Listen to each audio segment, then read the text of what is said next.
When the bank called to confirm the transfer, I thought they had the wrong person. They didn't. That call changed everything I believed about love, family, and trust. Before I tell you how my parents stole my $120,000 college fund and how I got it all back, take a second to hit subscribe. You're about to hear a story about betrayal, silence, and the sweetest kind of revenge, the kind they never saw coming. And tell me in the comments, where are you watching from? My name is Emma, and I was 19 when I learned that the people I trusted most had sold my future for someone else's mistake. I should have seen the signs, but when you grow up believing your parents are your safety net, you don't look for cracks, you just fall, assuming they'll catch you. And for most of my life, they did. We lived in a modest 2-story home just outside of Portland. My dad, Mark Taylor, worked as a high school guidance counselor. My mom, Linda, was a librarian. We weren't rich, but we had stability, the kind that feels like a warm blanket when you're a kid. And then there was my brother, Jason, 4 years older, effortlessly charming, and perpetually in trouble. He was the kind of person everyone forgave. Teachers bent rules for him. My parents covered his mistakes with smiles and sighs. And somehow, I grew up believing that was love. Still, Grandma Helen was my anchor. My dad's mother. Sharp, no nonsense, the kind of woman who could make a banker flinch with just a look. She raised my dad after my grandfather died and never remarried. I used to spend summers with her, drinking lemonade on the porch, listening to her stories about how she built her small flower shop from nothing. One day, when I was 6, she told me, "I'm putting something aside for you, Emma, so one day you won't have to ask anyone's permission to chase your dreams." I didn't know what that meant then, but as I got older, I found out. Grandma had started a college fund for me, depositing money from her business, birthdays, even from the sale of her home when she moved into assisted living. By the time I finished high school, that fund had grown to over $120,000, my golden ticket to freedom. When Grandma passed away during my senior year, I promised myself I'd make her proud. And when I got accepted to my dream university, I cried. Mom cried too. Dad called me my smart girl. It felt like everything was finally coming together. The call came on a Thursday afternoon. I was sitting cross-legged on my bed, planning out dorm decorations. My walls were covered in sticky notes. Buy bedding, print documents, call roommate. My acceptance letter sat taped above my desk, a symbol of everything I'd worked for. When my phone buzzed with Community First Bank, I didn't think much of it. Maybe a verification call about tuition. "Hi, is this Emma Taylor?" a polite voice asked. "Yes, speaking." "Ma'am, we're just calling to confirm the transfer of $120,000 from account ending in 3478 under your name to a joint account ending in 5512. Can you please verify that this was authorized?" At first, I thought I misheard. $120,000? I repeated. "No, I didn't authorize anything. There must be some mistake." According to our records, this was approved 2 days ago by your co-signers, Mark and Linda Taylor. My parents. I felt the blood drain from my face. "What? No, that's my college fund. You can't. That's my money." "I understand, ma'am," the woman said softly. "But with the co-signer's authorization, the transaction was legally processed. Would you like to open a dispute?" Her voice blurred as panic settled in. I couldn't breathe.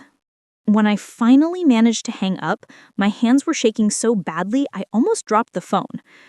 Downstairs, I could hear laughter. My parents, chatting casually in the kitchen. It felt unreal, like I'd stepped into someone else's nightmare. I walked down the stairs, my pulse pounding in my ears. "Mom, I said, standing in the doorway. Did you move money from Grandma's fund? She turned, mid-sentence, smiling. What? The bank called. They said you transferred everything. The air changed.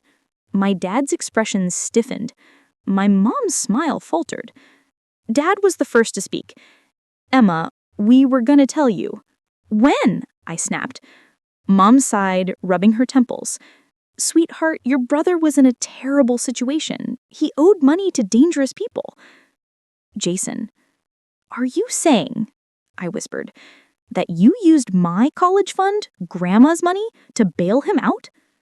My dad tried to sound reasonable. We didn't have another choice. It was either that or risk losing him. Risk losing him? I choked out a laugh. You risked me. You risked everything I've been working for. Emma, my mom said sharply, he's family. You'll have other opportunities. I stared at them, speechless. Other opportunities? Like Grandma's lifetime of savings could be replaced with an apology and a shrug? I locked myself in my room that night. I heard them whispering downstairs, Mom's voice tight, Dad's voice tired, Jason's voice nowhere. At some point, my phone buzzed. A text. Jason, did you find out? I didn't reply. 2 hours later, another message. Jason, I'll pay you back. I almost laughed. He wouldn't. He couldn't. He never did.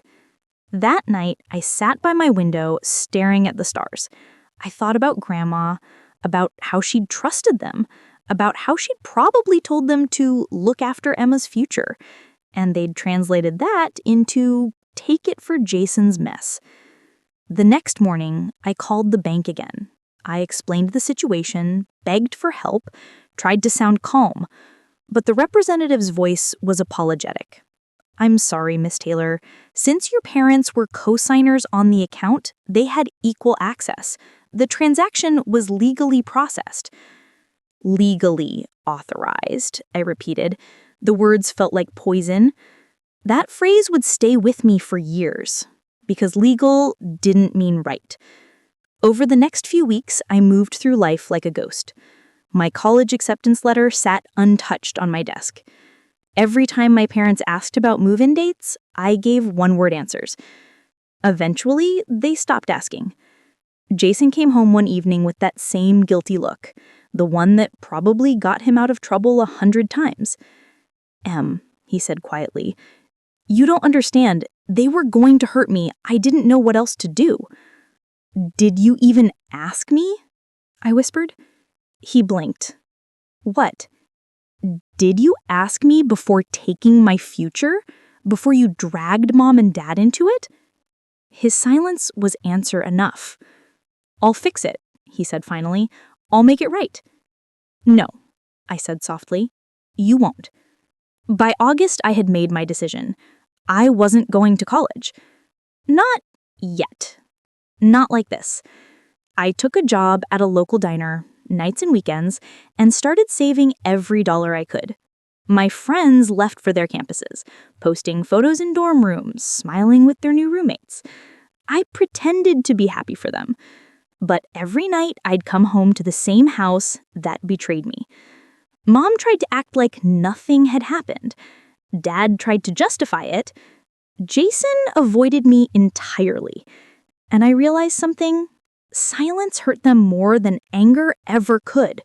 So I stopped talking, stopped asking, stopped explaining. I ate in my room, worked extra shifts, avoided eye contact. And little by little, the silence became my shield. One night, my mom knocked softly on my door. Emma, she said, voice uncertain, we know you're upset, but we're family. We'll get through this. I opened the door just enough to look at her. No, I said quietly. You will get through this. I'll get out. And I did. 2 weeks later, I packed a single suitcase and moved out to a tiny rented room above a retired nurse's house across town. She offered discounted rent if I helped her with errands and cleaning. Her name was Margaret. She was 72, kind but sharp, and she saw through me instantly.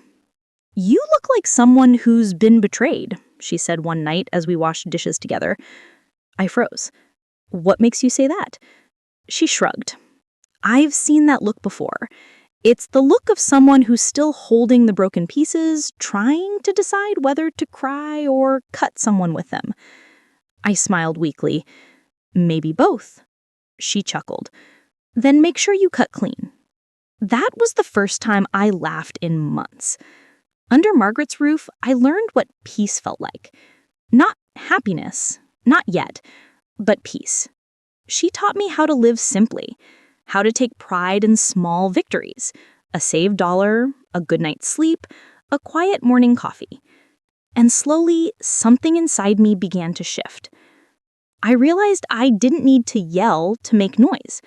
I just needed to wait. Before I could rebuild my future, I had to learn how to survive the ruins of my past. And survival, I learned, isn't always about strength. Sometimes it's about silence. Before we continue, if you haven't already, hit subscribe. Because this story isn't just about revenge. It's about what happens when silence becomes your weapon. And trust me, what's coming next will make you question everything you know about forgiveness. Life in Margaret's house started as a temporary escape, but over time, it became something else, a lesson in resilience. She was 72, widowed, and recovering from a hip surgery when I moved in. Her house smelled like lavender and old books, with sunlight that hit just right through laced curtains every morning. My job was simple: cook, clean, help her move around, and keep her company. But it became much more than that. She never pried, but she watched everything. How I flinched when the phone rang, how I avoided looking at family photos, how my eyes lingered on college flyers at the grocery store bulletin board. One morning, as we ate breakfast, she said without looking up from her paper, "So, who broke you?" I nearly choked on my coffee. "Excuse me?" She folded her newspaper neatly, set it aside, and gave me that grandmotherly stare that saw through every layer of my soul. "You walk around like someone who got robbed and decided never to call the cops." I stared at my plate. "Something like that." She nodded slowly. "Well, whoever did it, you'll get your chance. Life always circles back. Just make sure you're ready when it does." Those words stayed with me. I worked 2 jobs that year, mornings at a coffee shop, nights helping Margaret. Every dollar went into savings. I kept a notebook, tracking expenses down to the cent. Rent, $400. Groceries, $60. Bus pass, $25. Sometimes after Margaret went to bed, I'd sit at her kitchen table doing free online finance lessons. I fell in love with numbers. They were honest, predictable, safe. When I learned how compound interest worked, I nearly cried because it meant that small, consistent actions could grow into something powerful, even when starting from nothing. It was like life itself had finally given me a fair role. On my 20th birthday, Margaret surprised me with a small box wrapped in floral paper. Inside was a vintage fountain pen and a handwritten note. "For your future, because you're not running away, you're writing your own way out." That night, we sat together on the porch. The air smelled like rain and lilac. "Do you ever regret helping people?" I asked her quietly. She looked at me, thoughtful. "Only when they mistake my help for weakness." I smiled. "Yeah, I know that feeling." "Good," she said. "Then use it. Turn it into something sharp. You'll need it." Months turned into a year. I had enough saved to take evening classes at a community college. Walking into that first class felt surreal. Everyone else was younger, excited, chatting about dorms and roommates. I sat alone, wearing my thrift store blazer, pretending not to care. But I did care, because every lecture, every note I took, was one more brick in the foundation of the life I was building, the one my parents tried to take from me. And I promised myself I'd never depend on anyone again. Meanwhile, my parents barely reached out. An occasional text, From Mom, "Hope you're eating well." Or from Dad, "Jason is doing better. He's found a new job." I never replied. But sometimes I'd see Jason's social media posts, nights out, new clothes, vacations, all bought with the money that was supposed to be my education. At first, it made me furious. Then something inside me clicked. He was the same, careless, impulsive, destined to fall again. And when he did, I'd be ready, because this time I wouldn't just be the victim. One evening, about 2 years after I moved in, Margaret's health began to decline. Her voice grew weaker, her hands trembled more. I spent most nights sitting by her bed, reading aloud from her favorite book, The Secret Garden. One night, she stopped me mid-sentence. "Emma," she said softly, "you've been waiting for something. What is it?" I hesitated. "Closure, I guess." She shook her head. "No, you're waiting for permission. To stop hurting. To start living again." Her words hit harder than I expected.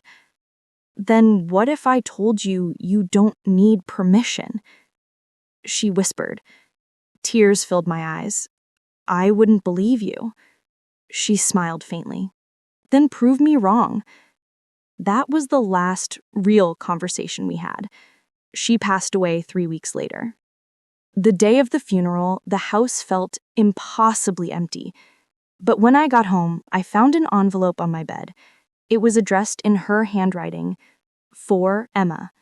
Inside was a short note and a small key. "You gave me peace in my final years. I want you to have mine. The key is to the safe deposit box at First State Bank. You'll know what to do when you open it." My heart pounded. The next morning, I took the bus to the bank, clutching the key. Inside was a stack of documents, a modest check for $25,000, and a letter. "This isn't charity, it's an investment. I saw the fire in you. You're meant for more than just survival. Use this to build your future, and remember, quiet power lasts longer than loud anger." I sat in that sterile bank room for an hour, crying. Because for the first time since Grandma Helen died, someone had believed in me again. I used part of that money to enroll in a full financial planning program. I worked days, studied nights. Within 2 years, I was a certified financial advisor at a small firm. By 24, I had my own list of clients. And for the first time, I wasn't just surviving, I was thriving. But I never forgot what had been taken from me. I never forgot Jason's smirk, my mother's condescending, "You'll have other opportunities," my dad's silence. They thought they taught me a lesson about sacrifice. They were right, but not the one they intended. Because I learned that power comes from patience, and I had plenty of that. 4 years later, I got a call from a real estate contact I'd met through work. "Emma, remember that property on Willow Creek? The one with the blue shutters?" My heart skipped. That was my childhood home. "What about it?" I asked carefully. "It's going into foreclosure. The owners are behind on their payments. I thought you might be interested in the auction. It's next week." For a moment, I couldn't breathe. My parents' house, the same one where they'd betrayed me. And now it was slipping away from them. "I'll be there," I said quietly. The week leading up to the auction felt like standing on the edge of a storm.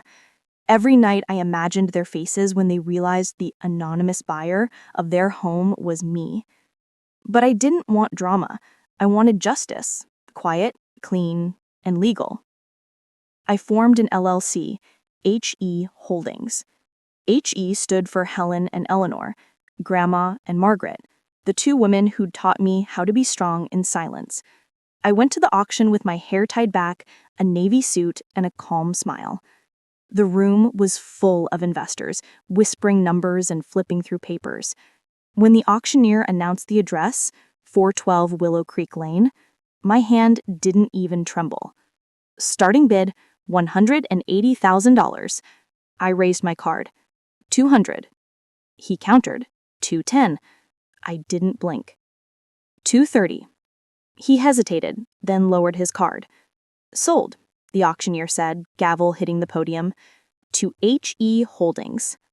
That night, I sat in my car outside the house, looking at the peeling shutters and dying lawn. It wasn't anger I felt. It was peace. Because this was never about revenge anymore. It was about reclaiming what was stolen, piece by piece. And soon, they'd know exactly who their new landlord was. When you spend years preparing for something quietly, you almost forget how powerful silence can be. For me, power didn't come from shouting or fighting or even being right. It came from control, from the calm way I could sign a document and rewrite history without ever raising my voice. 2 days after the auction, I signed the final ownership papers for 412 Willow Creek Lane. The property was officially owned by H.E. Holdings, LLC. No one could trace it back to me directly, not through public records, not through the bank. It felt surreal seeing the house listed under a new entity, like I'd erased every memory that had once haunted those walls. I sat at my desk in my apartment, clean, minimal, with a small plant Margaret had left me, and whispered to myself, "You did it, Emma. You took back what was yours." But this wasn't over. 3 weeks later, I got an email from the property manager I'd hired to handle the transition. Subject: Willow Creek Tenants. Request for meeting. Hi, Emma. The previous owners have reached out. They'd like to discuss lease terms and possible arrangements to stay in the property. Would you like me to handle communication, or will you be meeting them personally? Diana. I reread that line. Previous owners. It hit me like a ghost of irony. I typed back, "Schedule a meeting. I'll attend as the representative for H.E. Holdings. Please don't disclose ownership details." I wasn't ready for them to see me. Not yet. First, I wanted to hear what kind of story they'd tell a stranger. The kind of lies people tell when they think they still have the upper hand. The meeting was set for Thursday afternoon at the small real estate office downtown. When I walked in, I wore my hair in a sleek bun, a gray blazer, and small gold hoops. Nothing flashy, just professional enough to blend in. They were already there. Mom, hands folded neatly, eyes tired but trying to smile. Dad, sitting stiffly, pretending composure. And Jason, still smug, still tapping his foot like he owned the room. They didn't recognize me at first. Not immediately. Maybe because I'd changed. Older, sharper, colder. Diana greeted them. "Mr. and Mrs. Hayes, thank you for coming. This is Emma. She represents H.E. Holdings, the company that purchased your home." Mom's polite smile faltered slightly. "Oh, of course. Hello, Emma. Thank you for meeting us." I smiled. "Of course. I understand this must be difficult." Dad cleared his throat. "We were hoping there might be a way to, stay on as tenants, at least for a few months while we get back on our feet." Jason leaned back, arms crossed. "It's a mistake, really. The bank shouldn't have foreclosed. My parents are good people." I looked at him steady. "I'm sure they are." Then I leaned forward slightly. "But the property now belongs to H.E. Holdings. My job is to ensure it's used responsibly, so I need to understand why the previous owners defaulted." Dad shifted uncomfortably. "We had an emergency, medical bills, some unexpected expenses." Lies. Smooth, immediate lies. He didn't even blink. I nodded, jotting notes. "I see. And what kind of payment plan were you hoping to propose?" Mom smiled faintly, trying her best charm. "We could pay in small installments, just until we get things stable again." Jason interrupted. "I told you I'll start working again soon. It's temporary." That tone, that same entitled tone from years ago, made my stomach twist. But I kept my voice even. "I'll have to discuss it with my client. Could I have your contact details to reach out once I have reviewed the situation?" Mom handed me a card. "Thank you, Emma. We really appreciate this." I looked down at her neat handwriting. Linda Hayes, homeowner, former. And I smiled faintly. Of course, I'll be in touch soon. When they left, I stayed seated for a while staring at the card. There was a flicker of guilt, the kind you feel when you see your parents struggling and your instinct still whispers, "Help them." But then I remembered the bank call, the silence when I'd begged for the truth, the way Mom's eyes had turned cold when she said, "You'll have other opportunities." That memory burned away every trace of guilt. This wasn't cruelty. This was balance.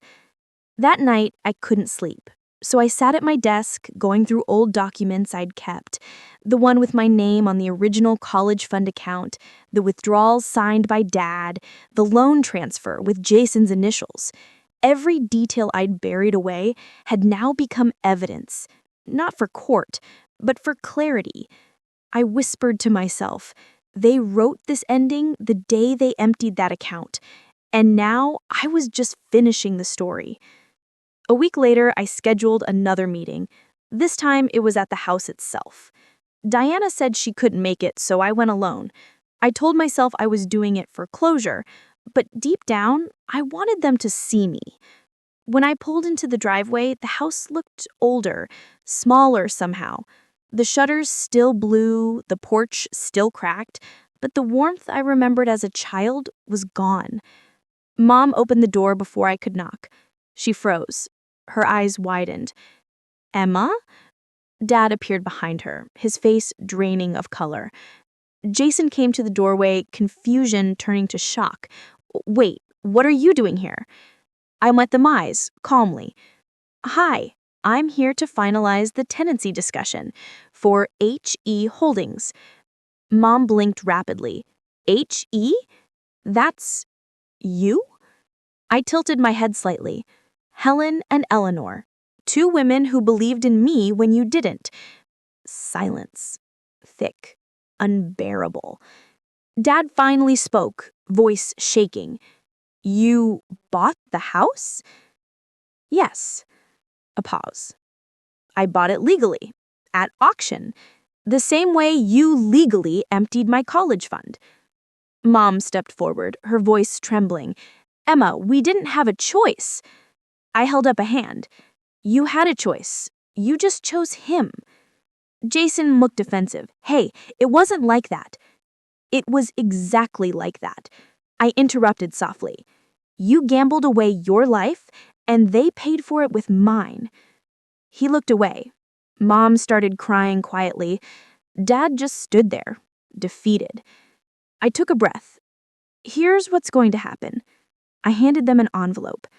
"In there is your new lease. You'll pay monthly rent to HE Holdings. You'll have 6 months to find a new place. The payments aren't high, I made sure that, but they're fair." Dad stared at me in disbelief. "You're letting us stay?" "I'm not heartless," I said softly. "Just done being used." Mom wiped her tears.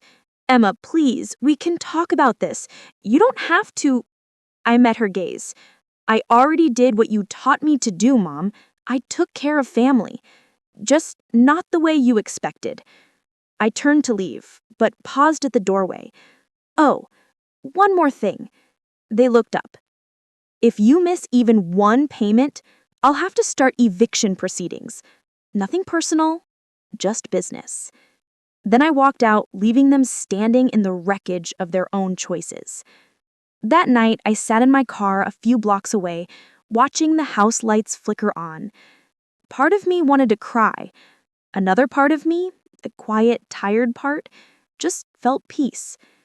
Because they finally understood what I'd felt all those years ago.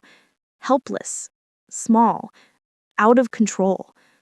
And maybe that was the only way balance could ever exist. Weeks passed. The first rent payment came through on time, then the second. Every month, they sent the money like clockwork. No calls, no texts, just quiet compliance. Sometimes I'd look at the transaction and think, This is what accountability looks like. Cold, consistent, real. And in a strange way, I started to let go. Not forgive, just release. Because revenge wasn't about making them suffer. It was about freeing myself from the weight they left behind. Then one afternoon, I got an email from the bank handling the payments. Subject: missed payment. Willow Creek tenants. I stared at the message.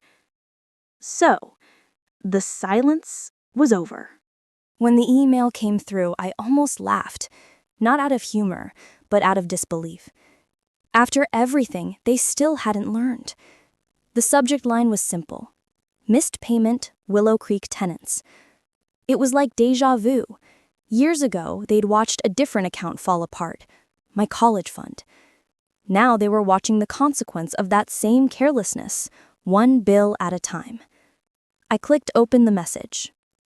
Dear Ms. Hayes, we regret to inform you that the payment for property 412 Willow Creek Lane has been delayed beyond the grace period. Attempts to contact the tenants have been unsuccessful. Please advise how you wish to proceed. Diana, property manager. I leaned back in my chair. Part of me wanted to call, to hear their excuses firsthand. But the smarter part, the one that had been waiting for years, stayed quiet. Silence was still my sharpest weapon. 3 days passed. No payment, no email. Finally, a text from Mom. Emma, I know you've seen the missed payment notice. Please, can we talk? Talk. The same word she'd used that day when I'd begged her to explain the missing $120,000. I took a slow breath and typed back. We can talk. Tomorrow, 5 p.m.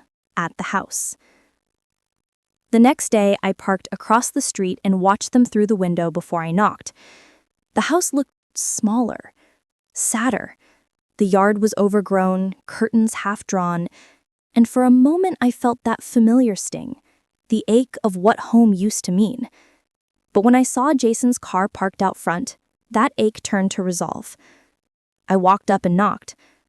Mom opened the door, her face pale, eyes red from crying. Dad was in the living room, slumped on the couch. Jason stood near the window, arms crossed, trying to look detached. Thank you for coming, Mom said softly. We didn't know who else to turn to. I nodded once. Let's get to it. You missed your payment. Dad rubbed his temples. We had a setback. Jason lost his job last month and I cut him off. So you decided to stop paying rent? Jason frowned. It's not like that. I'm looking for new work. Things are just tight right now. Tight? I repeated, my voice low but steady. You're living in a house you don't own, paying below market rent, and you still can't make ends meet? Mom's voice trembled.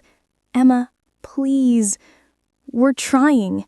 If you could just give us more time? I stared at her. Do you remember telling me that I'd have other opportunities? She blinked, confused. What?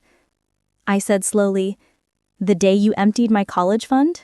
You said, you'll have other opportunities, Emma. The silence that followed was suffocating. Jason's face hardened. That was years ago. Are you seriously still holding on to that? I turned to him. Holding on? No, Jason. I'm holding you accountable. His jaw tightened. You think this makes you better than us? Owning the house? Acting like some kind of queen of payback? I met his stare. No. It makes me smart enough to survive what you all put me through. Dad finally spoke up, his voice heavy. Emma, you don't understand. We were desperate. Jason owed money to people who... I don't care, I interrupted sharply. You stole from your daughter to save your son. You didn't just take my money. You took my future. Mom's tears fell freely now. We thought we could make it up to you. How? I asked, stepping closer. By pretending it never happened? For a long moment, none of them spoke. The ticking of the clock filled the room like a slow heartbeat. Finally, Dad said quietly, "What do you want from us?" I stared at him. Respect, honesty. But it's too late for that. So instead, I want consistency. You signed a lease. Keep your word. Jason scoffed. "So that's it? You just want our rent?" I smirked faintly. "Oh, Jason, you have no idea what I want." After that, I turned and walked out. The conversation was over. That night, I got a transfer notification. Payment received, Willow Creek Lane. They'd paid, just like that. But I knew it wouldn't last, because people like them, the ones who never face consequences, always repeat the same cycle. They confuse mercy for weakness, and I was done being weak. Over the next few months, the payments trickled in irregularly. Sometimes late, sometimes short. Excuses followed every delay. "We're waiting on a tax refund." "Jason is between jobs again." "The car needed repairs." Every message came with just enough desperation to sound believable, but I stopped replying. Instead, I began collecting records. Dates, receipts, screenshots. Each delay went into a folder titled Balance. Not a revenge plan, just documentation. Because sooner or later, they'd run out of lies. 6 months passed. Their final lease payment came and went unpaid. That's when Diana called me. "Emma, I'm sorry, but the tenants still haven't settled their balance. Do you want to file for eviction?" I paused. Eviction was clean, quick, simple. But simple didn't always teach lessons. I said, "No, I'll handle this myself." I drove to Willow Creek the next evening. The winter sky was gray, the trees bare. When I knocked, Mom opened the door again, this time without surprise. She must have known it was coming. Her voice was barely a whisper. "Emma, please don't do this." I stepped inside. "I gave you 6 months. You broke the lease." Dad sat silently, eyes hollow. Jason wasn't there. "Where's Jason?" I asked. She hesitated. "He's gone. Out of town." "Out of town," I repeated, "or hiding." She said nothing. I sighed. "You know, it's poetic. The same son you sacrificed everything for is the one who keeps running. And the daughter you abandoned is the only one still standing in this house." She broke down then, sobbing into her hands. For a moment, I almost reached out. Almost. But then she said something that stopped me cold. "We thought if we helped him, he'd finally get better. We just wanted to keep the family together." I swallowed hard. "You didn't keep it together, Mom. You broke it." She looked up at me with pleading eyes. "Please, Emma, don't take the house. It's all we have left." I hesitated. The child in me wanted to give in, but the woman I'd become knew better. "You took everything I had, and I still rebuilt my life. Maybe it's time you learned how to do the same." I placed a notice on the table, 30 days to vacate. Then I turned to leave. Mom called out, her voice cracking. "Emma, wait!" I stopped at the door. "You think this will make you happy? It won't. Revenge doesn't heal you." I looked back at her, calm, tired, and certain. "No," I said quietly, "but it ends the pain." That night, I sat alone in my car again, watching the lights of the house fade through the foggy windshield. My hands were steady this time. No tears, no shaking, just quiet relief. Because this wasn't about happiness anymore. It was about closure. And in a way, I realized she was half right. Revenge didn't heal me, but it did make the hurt stop echoing. 3 weeks later, the house was empty.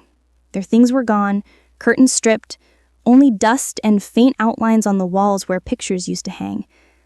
I walked through each room slowly. The kitchen where Mom used to hum, the hall where Jason once laughed, the room where I used to dream. Every echo was a ghost, and with each step I whispered goodbye.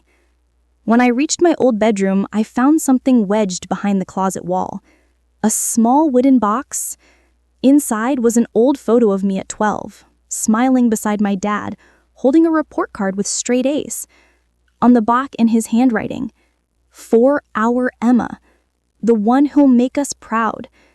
I stared at it for a long time. Then I put it back in the box, closed it, and set it on the windowsill. Some things don't need revenge. They just need to stay buried. The first night after they left Willow Creek, the house was unbearably quiet. You'd think peace would feel satisfying after everything, but silence has layers.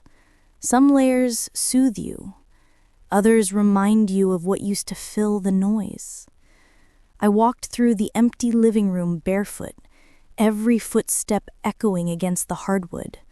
My reflection stared back from the black screen of the TV, same expressionless calm I'd learned to wear for years.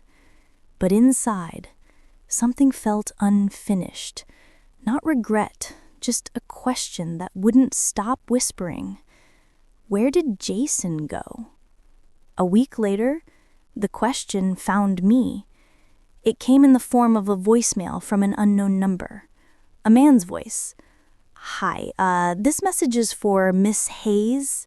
My name's Detective Clark from the county precinct. We're looking to get in touch regarding your brother, Jason Hayes. If you could return our call." I froze.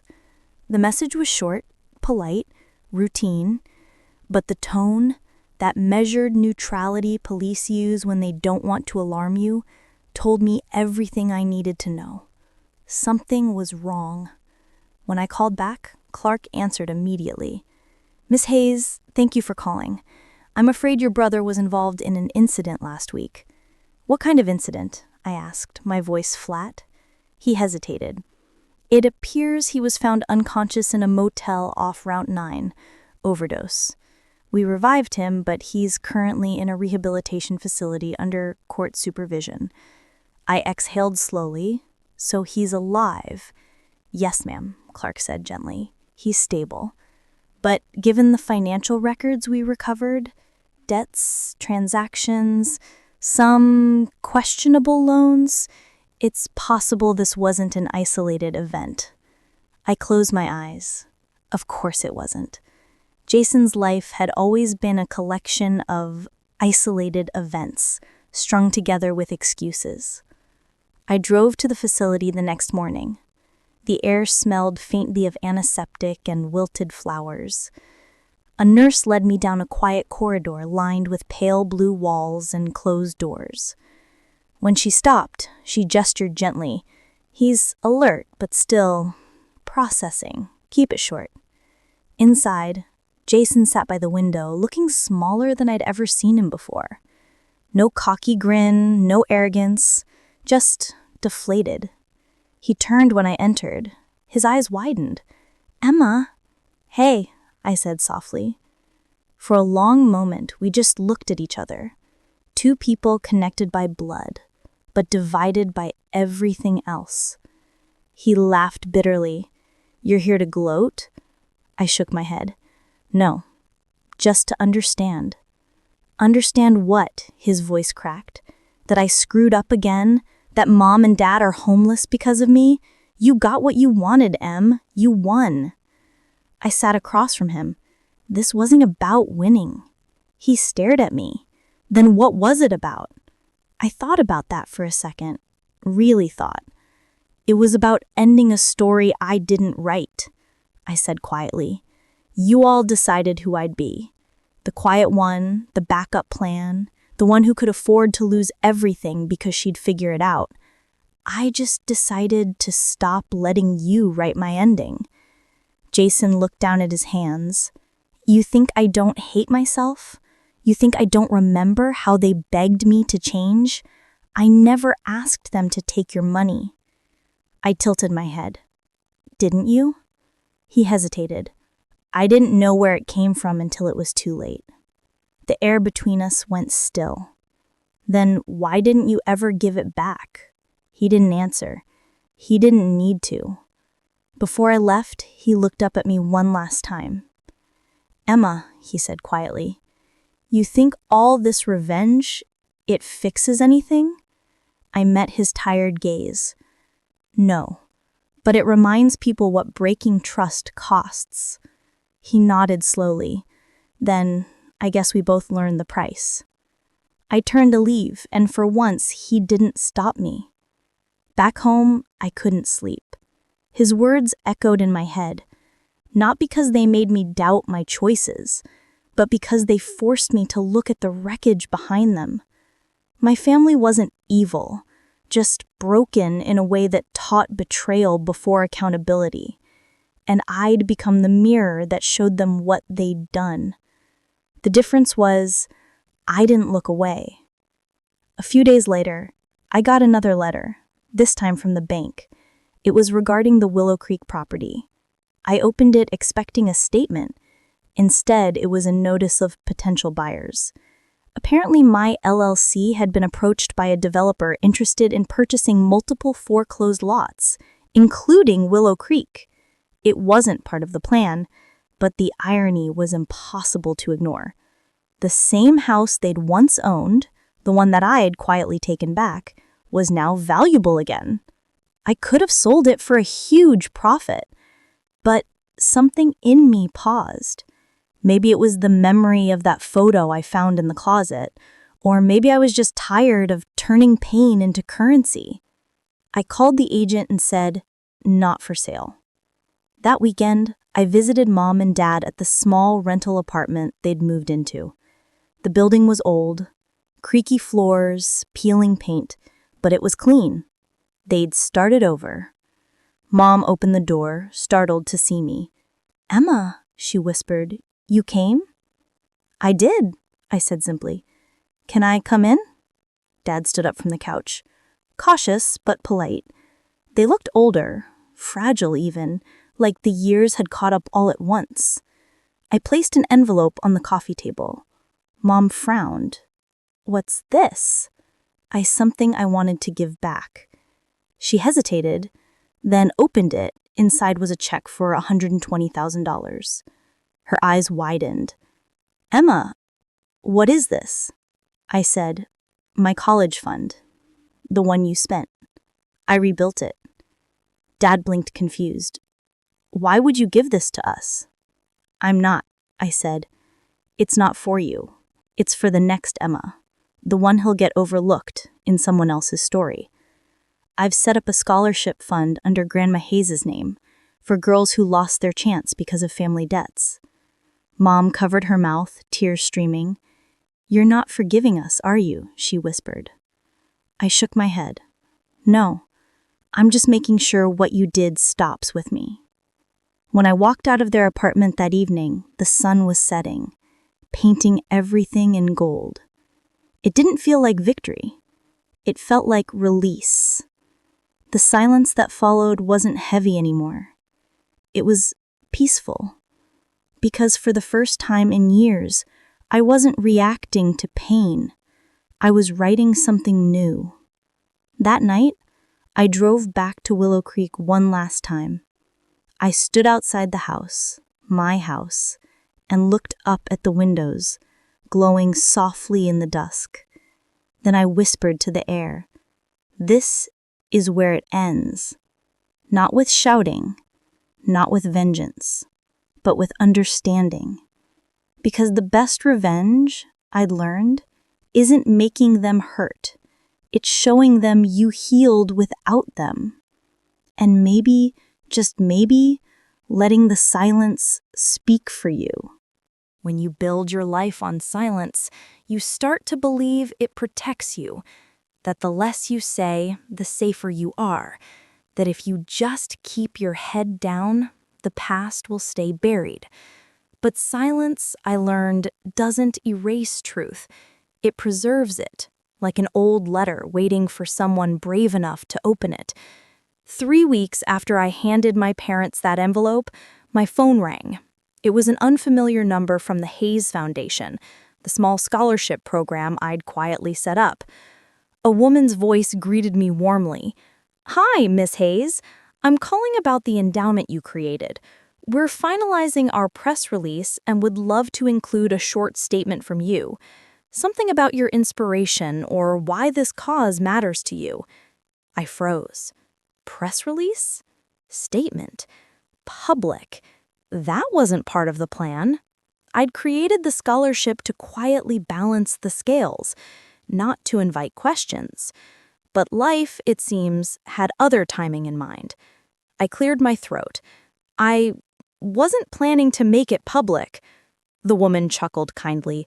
Of course, I understand. It's just that your contribution is significant and the story is beautiful. You've helped more than a dozen students already. It could inspire others. Her words lingered long after we hung up. Inspire others. That used to be Grandma's favorite phrase. Do what you can quietly, she'd tell me. But when your quiet starts helping people, don't hide from it. Let others see it's possible. So maybe this was my chance to let someone else see. A week later, the local paper ran a small feature. Former caregiver funds local scholarship for underprivileged girls in memory of her grandmother. No photos, no mention of my family, just a small quote at the end. Sometimes the best second chances begin with what you thought you lost. I thought that would be the end of it. I was wrong. 2 days later, I got an email. Subject, do you remember me? Sender, Sophie L. My stomach tightened.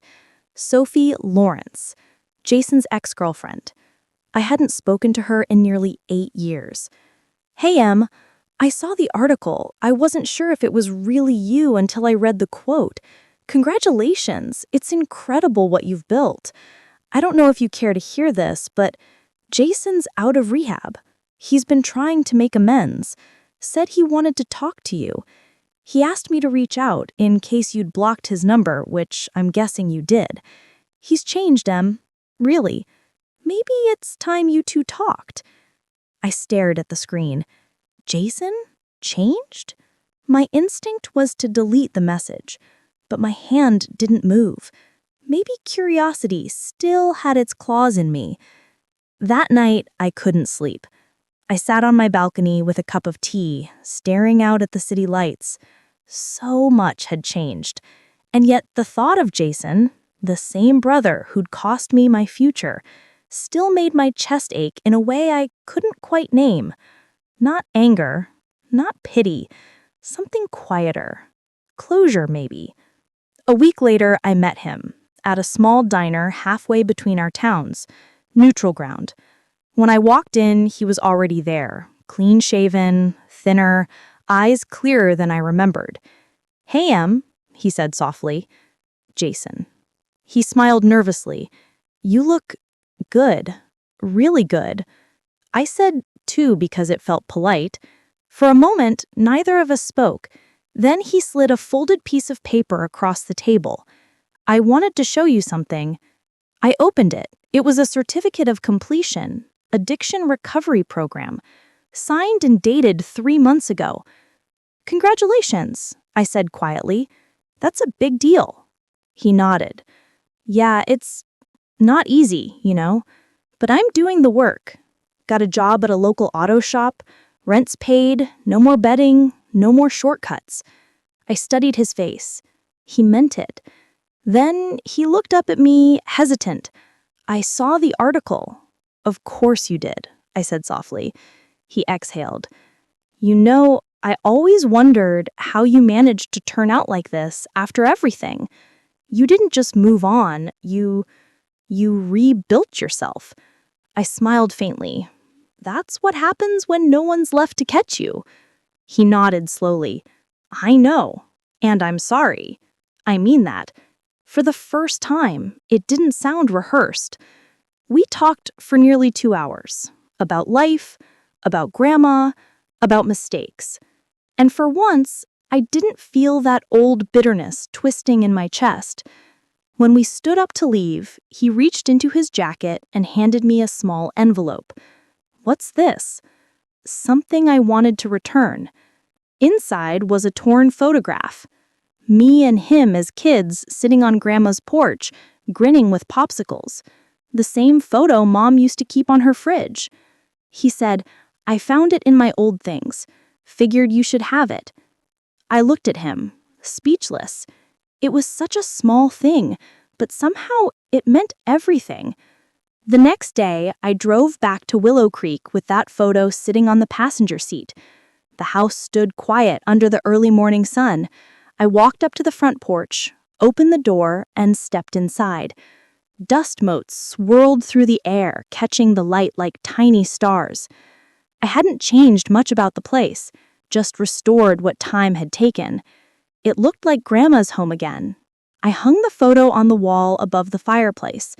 For the first time, the space didn't feel haunted. It felt whole. But life wasn't done testing me, because 3 days later, I received a letter from the local real estate office. It wasn't junk mail, it was an offer. Apparently, the developer who'd been eyeing Willow Creek was now offering 3 times the original foreclosure price, enough to fund the scholarship for years. And all I had to do was sell the house. I stood in the empty living room that night, staring at the letter. Part of me knew Grandma would have said yes. "Let go of what's done, Emma. Use it to build something better," she'd whisper. But another part of me, the part that had fought so hard to reclaim this, couldn't. This wasn't just a property, it was proof. Proof that I could lose everything and still come back stronger. So I didn't sell. Instead, I wrote back with a counteroffer. Not for sale, but open to partnership. A month later, we signed a development deal. Half the land would remain preserved under the foundation's name. The other half turned into a community learning center for young women starting their careers. The Hayes Center for Financial Literacy.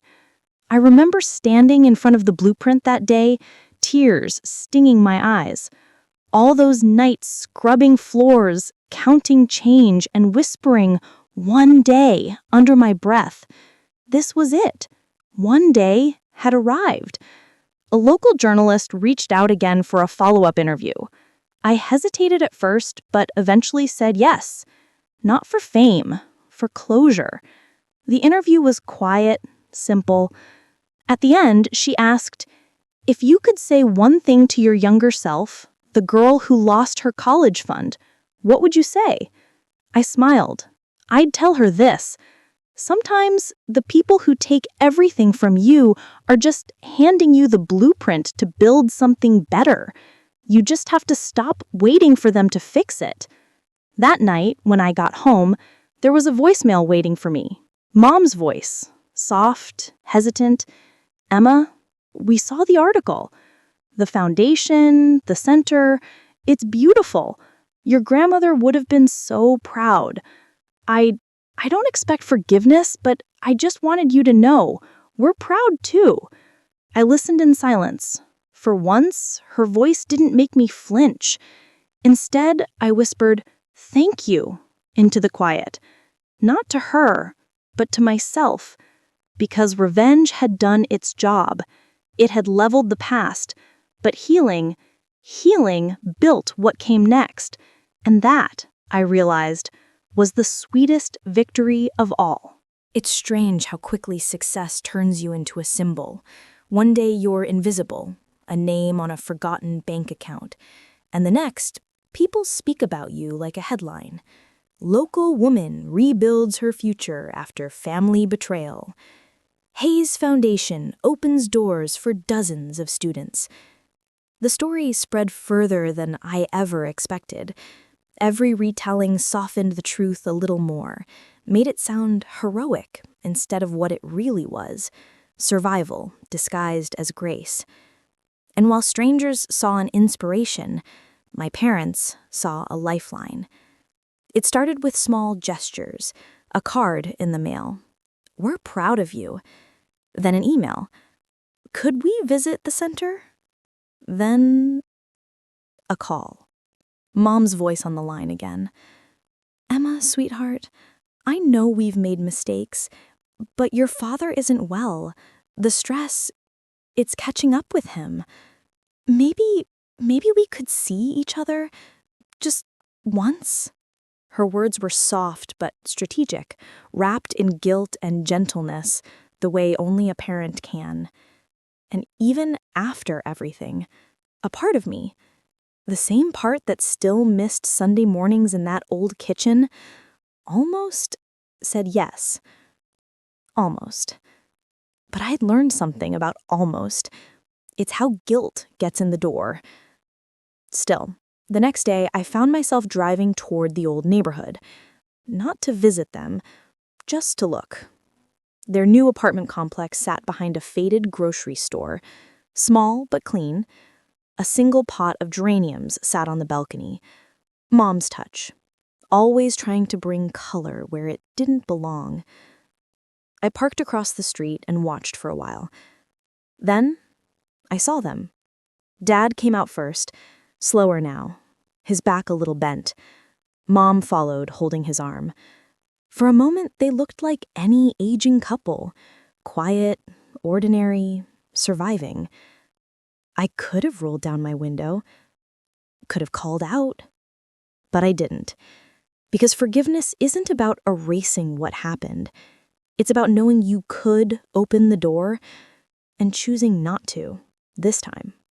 A few days later, I was in my office at the foundation when my assistant, Kendra, walked in. "Emma, there's someone asking for you at the front desk." I frowned. "Who?" She hesitated. "He says he's your brother." My stomach dropped. "Jason." I took a deep breath before stepping out. He stood in the lobby, hands shoved into his jacket pockets, looking nervous but hopeful. "Hey," he said when he saw me. "I almost didn't," I replied. He smiled awkwardly. "Yeah, fair. What do you need, Jason?" He hesitated, then pulled out a folder. "I'm not here to ask for money, I swear. I just wanted to show you something." He handed it over. Inside were blueprints and financial notes, detailed, careful handwriting. "What is this?" I asked. "A project," he said quietly. "I've been volunteering at a rehab outreach program. We're trying to open a small auto training workshop for recovering addicts to teach them job skills, budgeting, responsibility. I thought maybe the foundation could partner with us?" I looked at him, trying to read if this was genuine or another setup. But his eyes, they were steady, sincere. It wasn't the same man I'd once known. We sat down in my office, and for the next hour, he walked me through every detail: cost breakdowns, potential mentors, even location options. He wasn't asking for a handout. He'd done the work. When he finished, he leaned back and sighed. "I know I don't deserve your help, Em, but this isn't for me. It's for the people I used to be." Something in my chest tightened. I'd waited so long to hear something like that from him. Not an apology, but understanding. The following week, I visited the facility he mentioned. A quiet warehouse space at the edge of town, half empty, half hopeful. The kind of place that could become something if given the chance.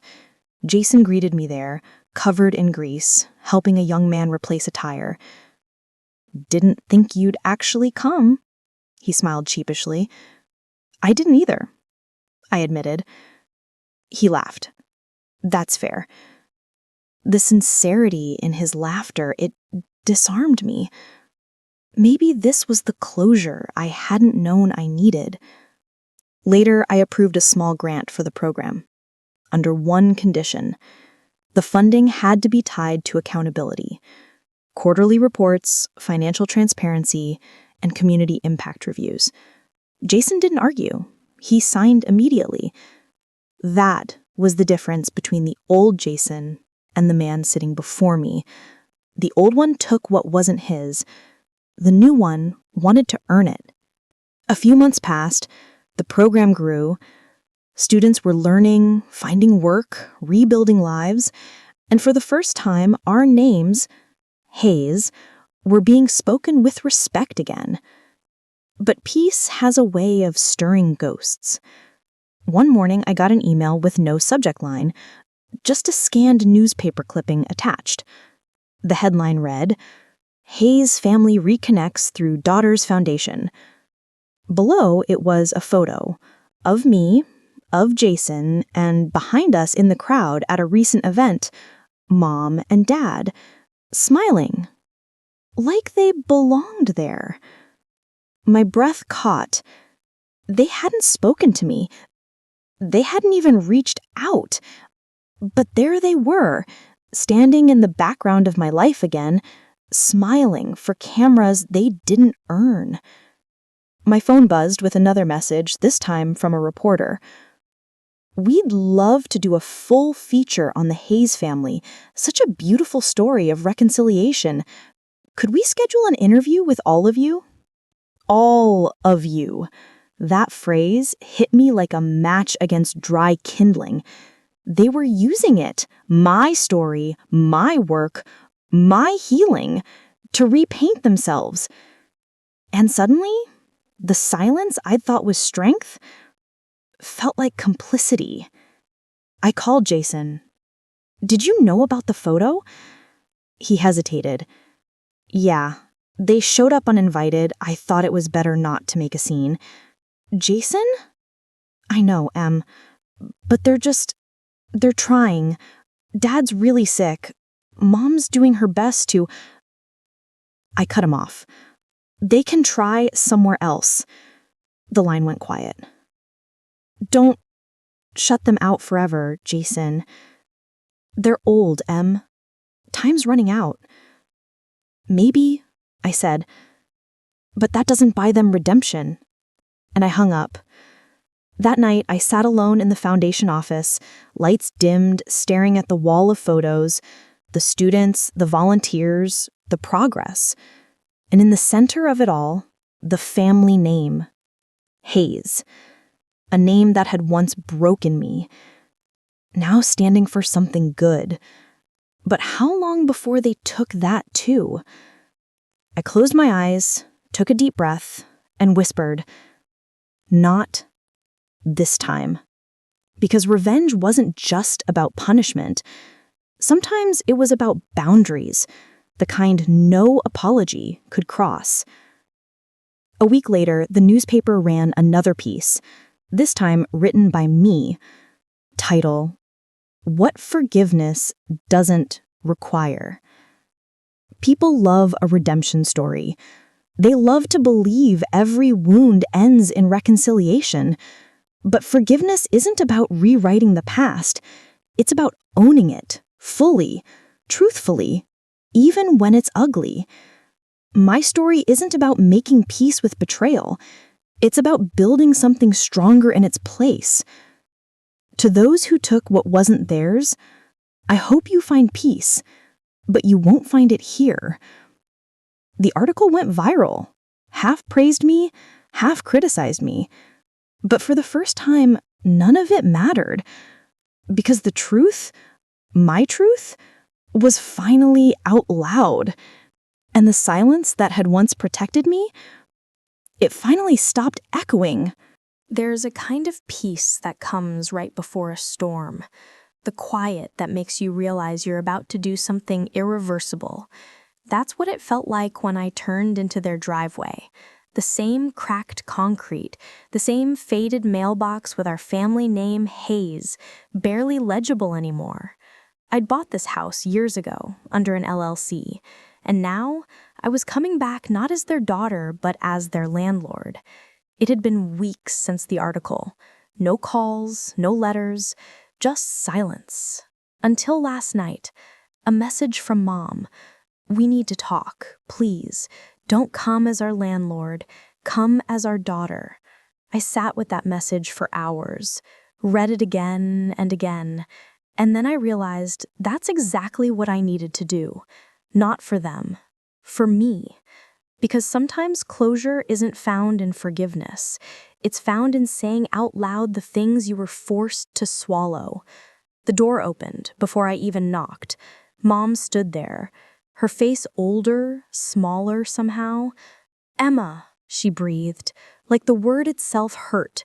Behind her, Dad sat on the couch, thinner, slower, his hands trembling slightly as he stood.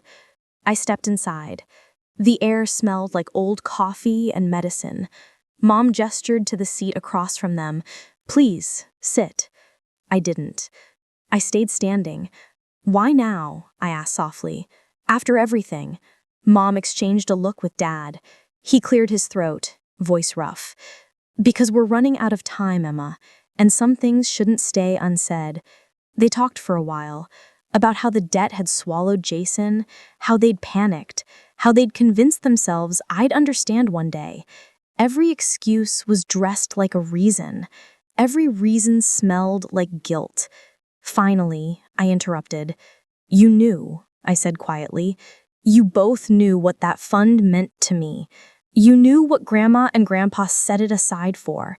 You watched me fill out college applications with hope you'd already stolen." Mom started to cry. "We didn't have a choice. There's always a choice. You just didn't like what it cost." Dad looked down, shame flickering across his face. "I was angry for a long time. At him, at you. But do you know what I realized later? That you didn't just take my money, you took my trust, my faith and family. You turned home into a place I had to escape from." Mom wiped her eyes. "We know we hurt you, but can't we start over? Please, Emma. We're tired of living like strangers." Her voice cracked on that last word, strangers, because that's exactly what we'd become. And for a moment, I almost gave in, because beneath all the betrayal, they were still my parents, the people who packed my lunches, who held my hand crossing the street. But then I remembered something else. That night, years ago, when I found the bank account empty, Mom's voice saying, "We'll fix it later." Dad's eyes, cold and practical, "You'll understand when you're older." And I realized I was older now, and I understood perfectly.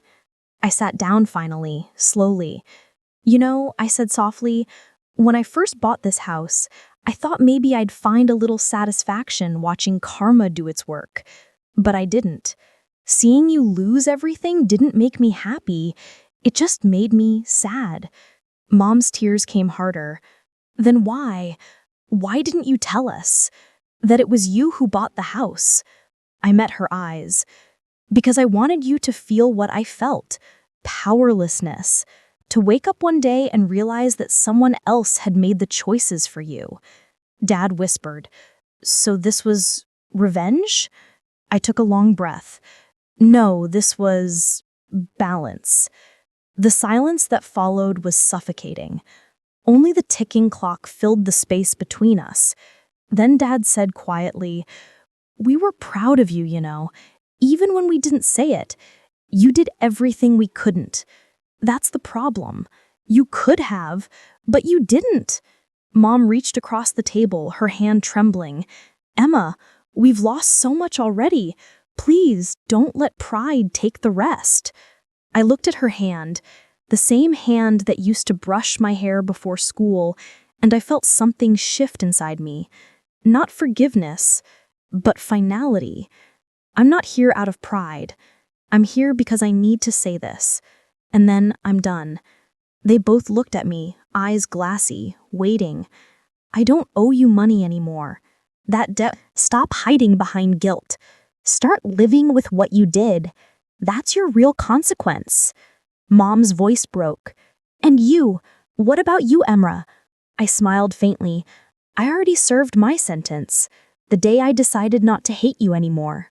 For a long time, none of us spoke. It wasn't awkward. It was empty, like the space after a storm when there's nothing left to destroy. I stood up. "I'll have the property manager send you an updated payment plan.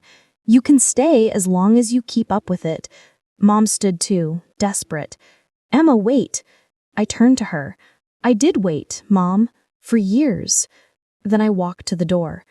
As I reached for the handle behind me, Dad said softly, "You're stronger than we ever were." I paused, my hand tightening on the knob. I had to be. And with that, I walked out. Outside, the air was heavy with the smell of rain. The first drops began to fall as I got to my car. Through the window, I saw them standing in the doorway, Mom leaning into Dad's shoulder, two silhouettes framed by a house they no longer owned. It should have felt like victory, but it didn't. It felt like closure, the kind that doesn't heal you completely, just stops the bleeding. On the drive home, I rolled down the window, letting the rain hit my arm. The city lights blurred through the droplets, and for the first time in years, I felt light. Not free, just done. And maybe that was enough. When I got home, I opened my laptop and checked the foundation's inbox. A new message sat at the top. From Jason. Subject: the workshop's first graduate. He'd attached a photo, a young man in a mechanic's uniform, smiling, holding a certificate. The caption read, "Clean for 1 year today. Thanks for believing in second chances." I stared at the photo for a long time. Then I smiled, the kind that starts small and ends in relief. Because that's what this was all about. Not revenge, not punishment, but rebuilding something good from the wreckage. As the rain tapped softly against the window, I whispered to myself, maybe some debts are meant to be repaid in silence, and some in peace. You'd think closure would come like a thunderclap, loud, final, impossible to ignore. But it doesn't. It comes quietly, like the sound of rain after a long drought, or the steady hum of a house that finally feels like home. That's how it felt in the weeks after that confrontation. No outbursts, no messages, no attempts at reconciliation, just stillness. And after everything, that stillness felt like a miracle. Work kept me grounded. Clients, meetings, spreadsheets, numbers. Numbers never lied. They never twisted your words or turned love into a weapon. Each day I'd get up early, go for a run, make coffee the way I liked it, black with cinnamon, and walk into my office with music playing low in the background. Peace, I realized, isn't loud. It's quiet consistency. It's showing up for yourself every day, even when no one else does. Jason's foundation, the one we'd started years ago in silence, was thriving. He'd become the kind of man I didn't think I'd ever see him be. He was mentoring teenagers now, boys who reminded him of his worst years. He said helping them stay clean gave his pain a purpose. We'd talk sometimes, not like siblings who shared a childhood, but like two survivors who'd found each other after the wreckage. He didn't know about the house. He didn't need to. That part of the story was between me and the past. One afternoon, while reviewing client portfolios, my assistant knocked on the door. "There's something for you, Emma," she said. "No sender listed, just this." It was a small envelope, cream-colored, hand-addressed in shaky handwriting. No stamp, no return address. Just my name. Emma. My heart sank a little, because I already knew who it was from. I took the envelope to my private office and sat down. For a moment, I just stared at it, my fingers brushing over the faint indent of my mother's writing. Then I opened it. Inside was a letter, folded neatly, the paper soft from handling. The first line read, "Dear Emma, I know you don't owe us a reply, but I need you to know what silence sounds like from this side." I exhaled slowly and began to read. "After you left that day, the house felt colder. I walk past your old room every morning and can still smell your shampoo. It's funny, the things that linger. Your father doesn't say much anymore.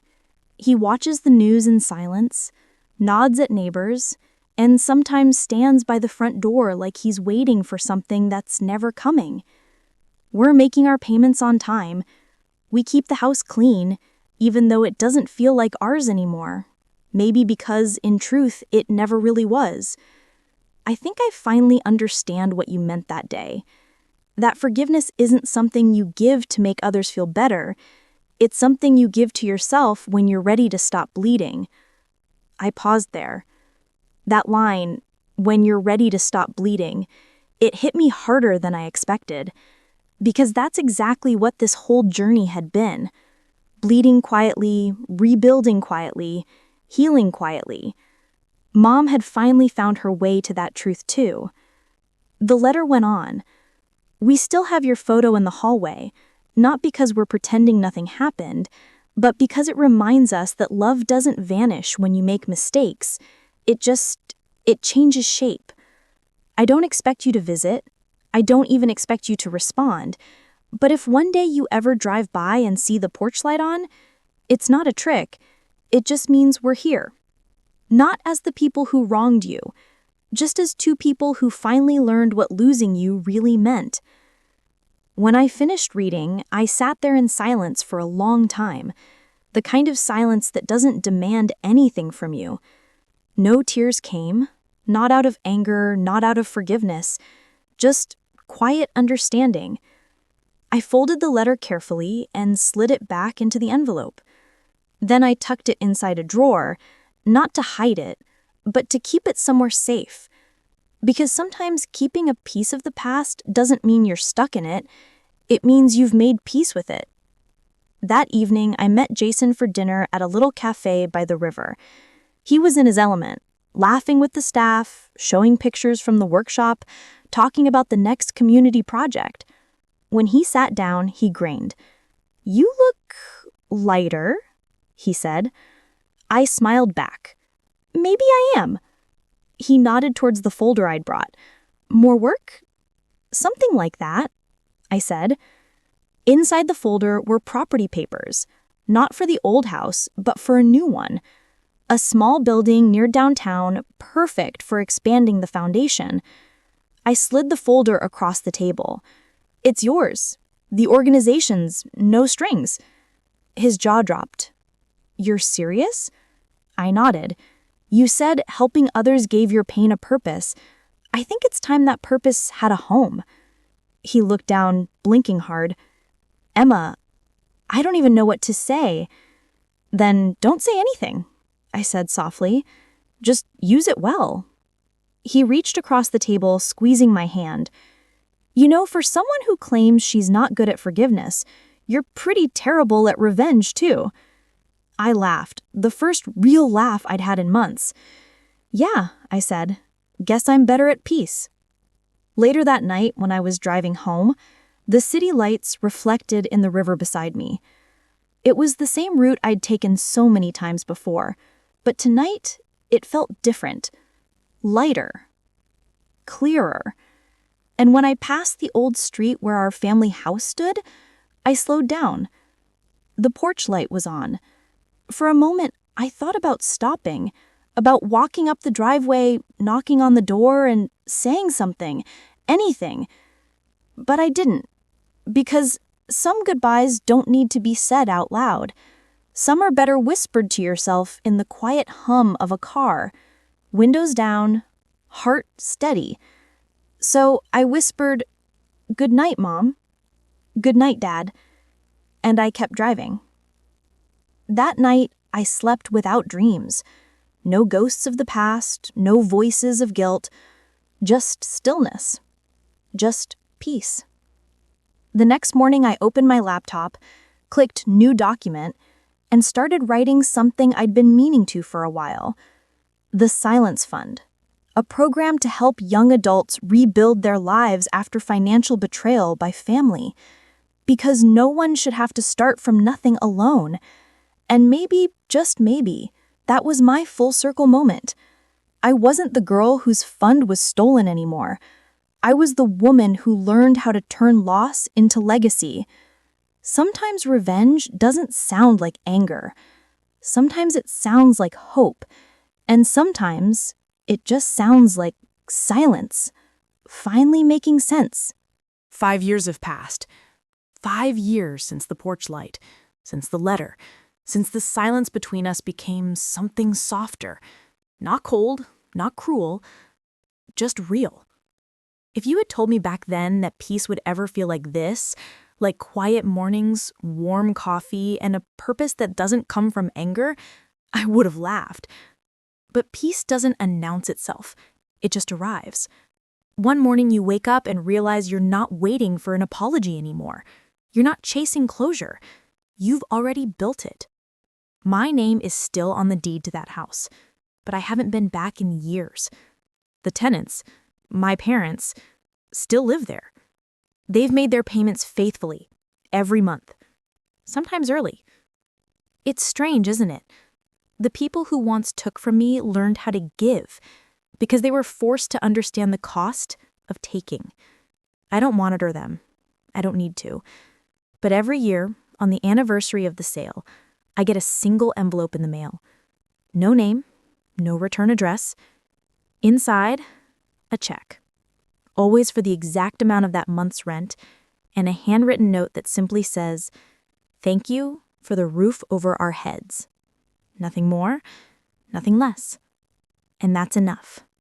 My life now, it's not perfect, but it's mine. The Silence Fund has grown beyond what I imagined. We've helped over 200 young adults rebuild after financial betrayal, some by parents, others by partners, even friends. Every story is different, but they all start the same way, with someone realizing the people they trusted most were the ones who broke them. And every story ends the same too, with someone learning they can still rebuild. Sometimes when a new applicant sits across from me, nervous, ashamed, scared, I tell them, "You don't have to get even. You just have to get back up." And they always look at me like I've said something impossible. But I know it's not, because I've lived it. Jason runs the day-to-day operations now. He's good at it. Calm, patient, gentle. His wife just had their first baby, a girl. He named her Hope. When he told me, I laughed. "Hope? That's bold." He grinned. "I figured someone in this family should finally live up to the word. We don't talk about the past much. We don't need to. It's written in everything we do now." He still sends money home sometimes.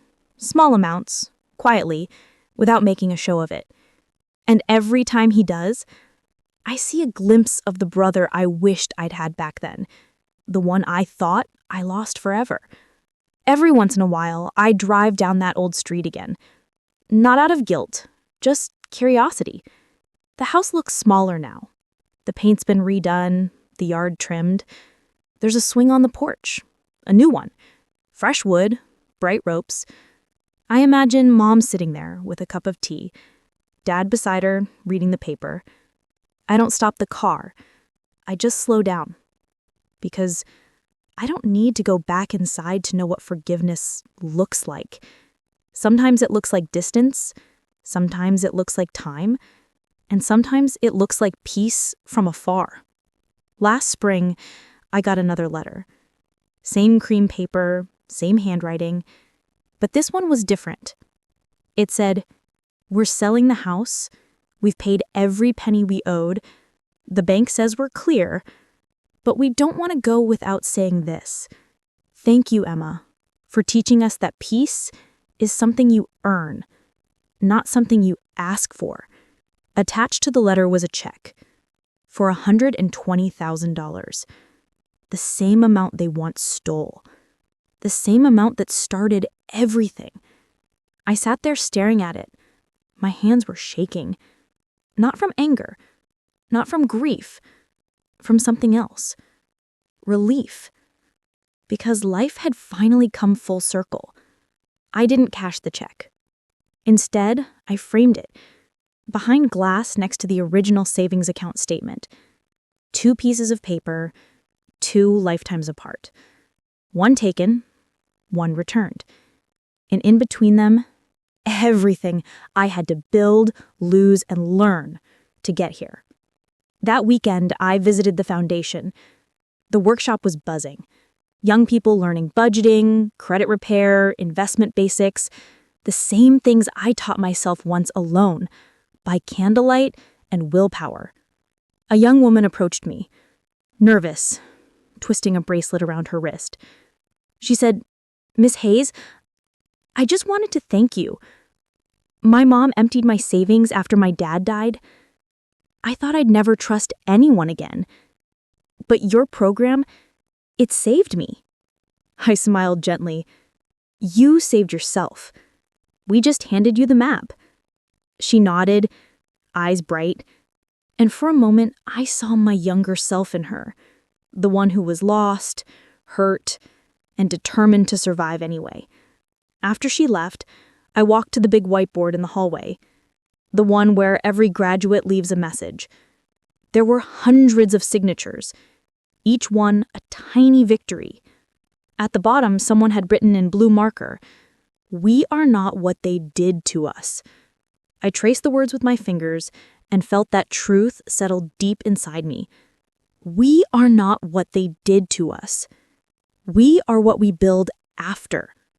That night, I went home, poured myself a glass of wine, and sat on the balcony overlooking the city. Lights shimmered in the distance, cars hummed below, and a breeze lifted the edges of the framed check on my desk. For the first time in my life, I didn't feel like I owed anyone anything, not even forgiveness, because I'd already paid it forward to the people who needed it most. If you're still listening, maybe you've been betrayed too. Maybe by someone who should have protected you. And if you have, please remember this. You don't need to destroy them to heal yourself. Sometimes the best revenge isn't fire. It's rebuilding something beautiful from the ashes. Take that pain, turn it into purpose, and let silence do the talking for you. So wherever you're listening from, tell me in the comments where you're tuning in from. And if this story hit home for you, subscribe. Because every week we share stories just like this. Stories of women who turned betrayal into power and silence into strength. Because sometimes the quietest stories are the ones that echo the loudest.